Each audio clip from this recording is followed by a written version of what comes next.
There you'll find these words. The traders from Midian came by Joseph's brothers, pulled him up out of the well. They sold him to the Ishmaelite traders for 8 ounces of silver. New King James says 20. Then the traders took him to Egypt. Later, Reuben came back to the empty well. He saw that Joseph wasn't there. He was so upset that he tore his clothes. He went back to his brothers and said, the boy isn't there. Now what should I do? Then they got Joseph's beautiful robe. They killed a goat and dipped the robe in the blood.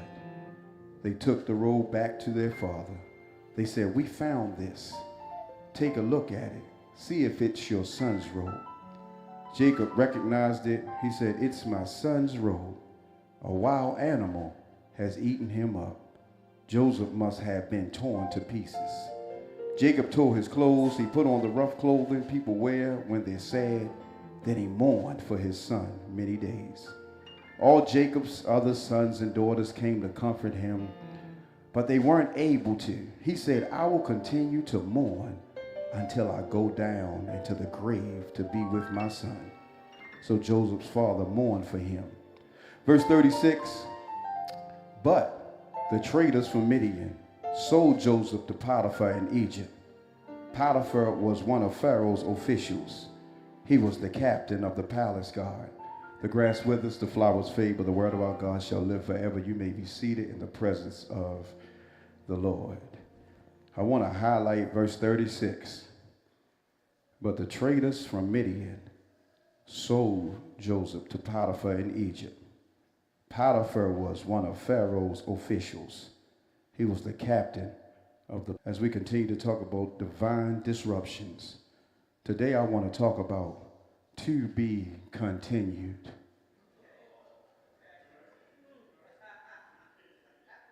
Somebody can testify, my story did not end. God put a to not be continued on the end of it. That's what I want to talk about today. To be continued. Growing up, and still to this day, I love a good show or a movie on TV. There's something about watching something that takes your attention away from the stress and strain of your own reality. Television has changed because at times, to keep you on the edge of your seat, the show would bring you to a point where it pulled by getting you to a place where it had your undivided attention. And then the words will come across the screen, to be continued.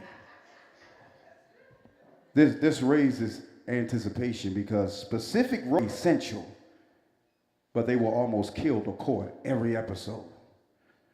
How many times did Olivia Benson get close to being killed on Law and Order SVU? I know I ain't the only one watch TV. How many times did Olivia Benson get close to being killed on SVU? But 25 seasons later, she's still there. How many times did Walter White and Jesse Pinkman get close to death in bed? Oh, I know y'all don't know what Breaking Bad is. Y'all go home and watch Breaking Bad. They were close to death on multiple occasions, survived all 5 seasons. How many times should Victor Newman on The Young and the Restless had been killed? But watch this, he survived 50. Because I came to tell somebody your role is crucial to your story. You are the main character, and God has a script that will not allow the enemy to exclude you. You are still subject to your script being edited, but God won't allow any redactions without his approval. You are the main character, and God has placed some supporting actors around you, not to change the narrative, but to show you how your story will unfold. Here is Joseph, who was the 11th son of Jacob and the firstborn of Rachel. He was his father's favorite, which caused jealousy amongst his brothers because Joseph was a dreamer. Joseph dreamed that he and his brothers would be gathering bundles of grain. All of the grain bundles the brothers had prepared would gather around Joseph's bundle and bow down to it. They were already jealous of him because of his father's love. Now he tells them about a dream that displays his dominance over them. Joseph made mistake number one. He told his brothers his dreams. And sometimes you got to be able to move and build in secret.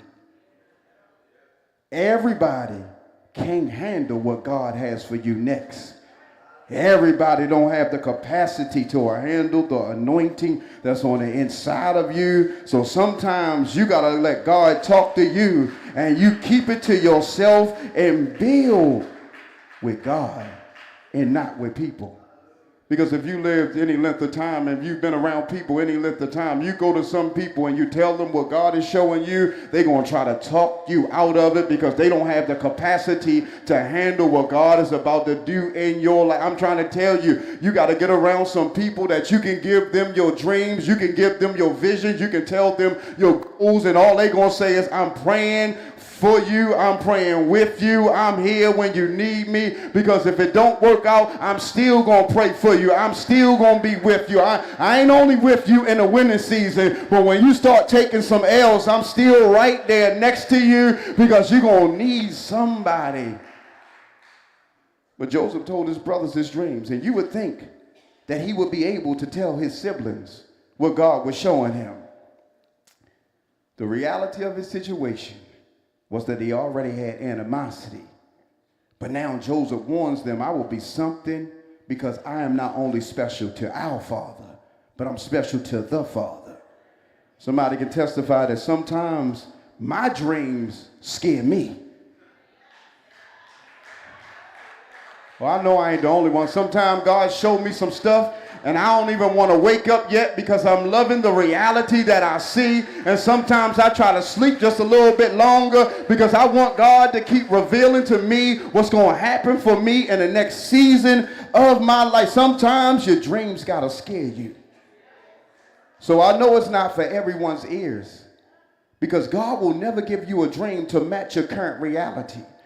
But he'll give you a dream that will surpass what you believe you can achieve by yourself. If you can do your dreams and succeed in your dreams in your own power, then it ain't coming from God.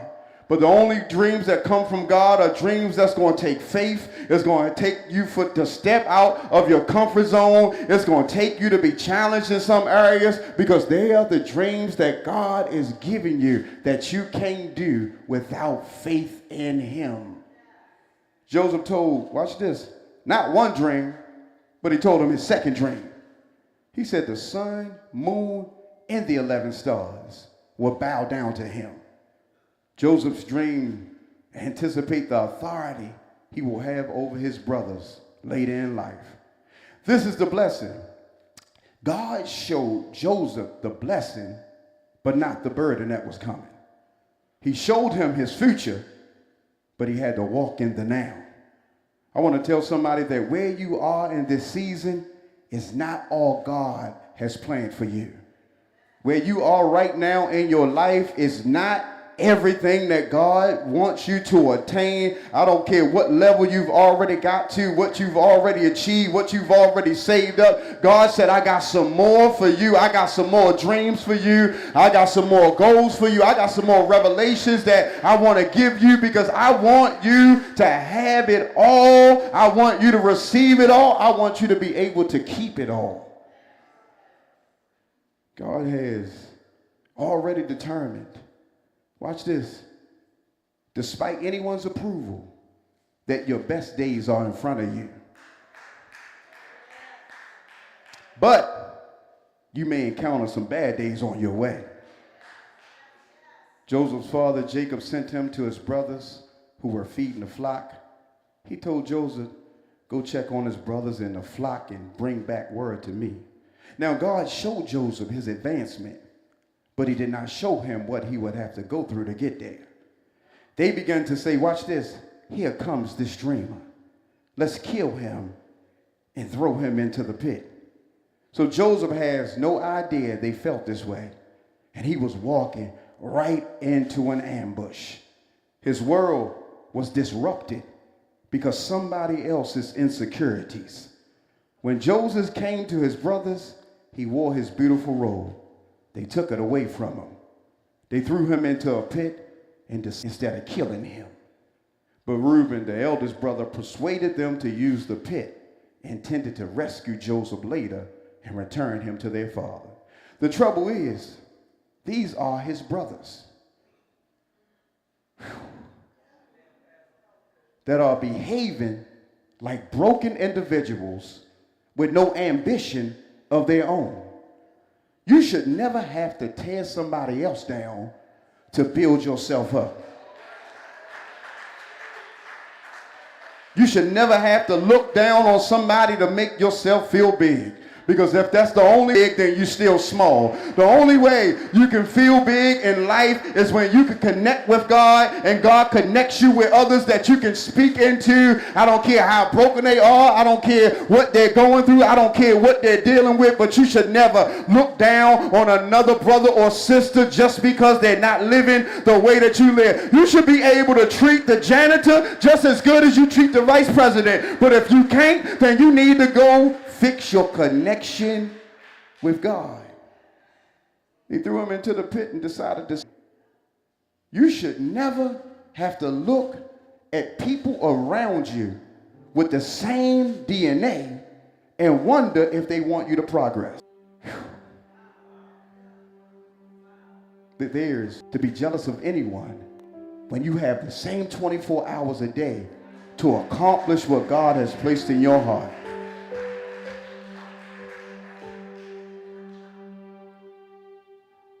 Some of the disruptions in your life will not come from the divine, but they're going to come from demonic intentions. But God will use them for divine purposes. Because God didn't instruct them to sell him, but he allowed them to. Joseph was sold for 20 shekels of silver. In biblical times, 20 shekels of silver was enough to feed a small family for a few months. The 20 shekels of silver for which Joseph was sold had significant implications. It was the standard price for a slave at that time, reflecting Joseph's perceived value by his brothers and the traders. So Joseph's life was disrupted. He was placed in a pit because his dreams were a problem for other people. His father loved him, and because of the way he loved him, it created disruption that could have damaged him physically, emotionally, and spiritually. It is sometimes you don't have to do anything wrong for your world to be disrupted. But you must understand that some things gotta happen so you can walk into your destiny. Destiny is the concept of a predetermined course of events or ultimate faith that is believed to shape a person's life or the outcome of situations. So my disruptions are a part of the directions that's leading me to my destiny. So often the level of disruption determines, watch this, the depth of the blessing. To whom much is given, much is required. Somebody can testify, if you knew half of what I went through to get here, the storms I battled, the trials I had to overcome, the people who tried to block me, the disruptions I almost didn't survive. That's why I don't sit still. I go harder because God didn't intend for me to die in the pit. I'm looking for somebody that can testify. They thought I was going to die last season, but God kept getting me back up. They thought I was going to quit last season, but God kept giving me strength to get back up. Joseph is in the pit. The brothers went and told Jacob about the coat with blood on it. Jacob said, a wild animal must have eaten him. Jacob said, because he feels like his son is gone, he mourns for him many days. Joseph's brothers and sisters go to comfort Jacob, and Jacob said, I will mourn my son until I go down into the grave. So Jacob has no idea that God didn't allow Joseph to die, but that was a disruption that was necessary to get him to the place where necessary for his safety. Remember, his brothers thought about killing him first, but somebody can testify that God is a keeper. I got 2 points, and we're going to get out of here. Joseph said, number one, my story is to be continued because this is not my last stop. My story is to be continued because this is not my last stop. Look at the beginning of verse 36. But the traders from Midian sold Joseph to Potiphar in Egypt. Joseph said, the pit was not my last stop. Joseph was looking at death, but he ended up being placed in a pit, sold to the Ishmaelite traders. He was scheduled for execution based on his disruption. Joseph started off about to be killed, ended up in the pit, but wound up in Egypt. Let me say that again. Joseph started off about to be killed. He ended up in the pit, but winded up in Egypt. Death or the pit wasn't his last stop. Here it is. Because God will use a disruption to shift even while he faced the worst possible struggle. I'm looking for somebody that can testify. You don't know what I've been through. You don't know the disruptions that came in my life. You don't know how I just made it by the hair on my chin. You don't know the days I had to pray for something that I didn't even know what was coming. All I know is I started off in one place, but I ended up in another. I started off broke, but I ended up with a couple of dollars. I started off sick, but I ended up healed. I started off broken, but I ended up in a good place. The pit protection until God pushed him to a place that would prepare him for his destiny. Because watch this, he was stripped of his coat. He had not been stripped. Because some of y'all would have got put in the pit and you would have forgot who God created you to be. You would have got put in the pit and you would have forgot how God got you out of the trouble last year. You would have forgot how God made a way out of nowhere. You would have forgot how God had been your bridge. Don't allow the pit to dictate your demeanor and your devotion. Don't allow the storm to take you out of the mindset that for God I live and for God I don't. Allow the pit to determine how you love the Lord. Joseph went from a favorite son to a land where he would be a slave. Watch this. He was not under the constant attack of his brothers, but now he must be under the authority of someone he does not know. Not his father. Joseph said, the pit was not my last stop because God had more for me. And I may have to go through some trying times to get there. But thank God I'm still alive.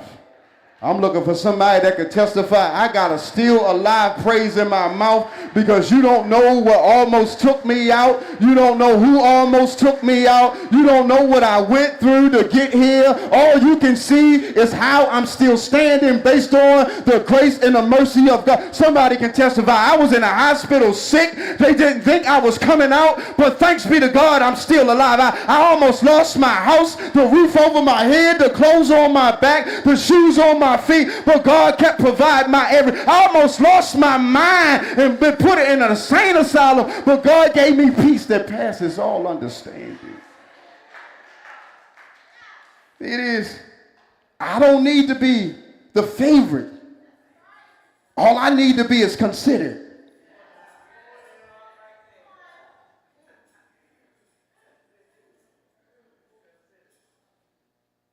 Joseph said, I'm still alive. Joseph said, God could have allowed my brothers to kill me, But they put me in a pit because it was where God needed me. This is the thing about disruptions. God will use them to create a cluster of events that will position you to prosper. You ain't where you are because everything was smooth. You ain't where you are because you had a sunny day every day. You ain't where you are because everything went your way. You are where you are because God made you work for it. You are where you are because God put some stuff in the atmosphere to not only test your faith, but to check your character. Because some of y'all get out of line sometimes with God when God blesses you with stuff that you don't even know why you got. But God said, I'm going to check your... You think you big and bad enough to be out of the pit by yourself. Comes into your vicinity. Thank God before you even... Thank God that he promised you something before you were in your mother's womb. All you got to do is not get a pit mentality. Joseph said, this is not my last stop. Joseph went from Canaan to Egypt. Y'all got to read the Bible. He went from the promise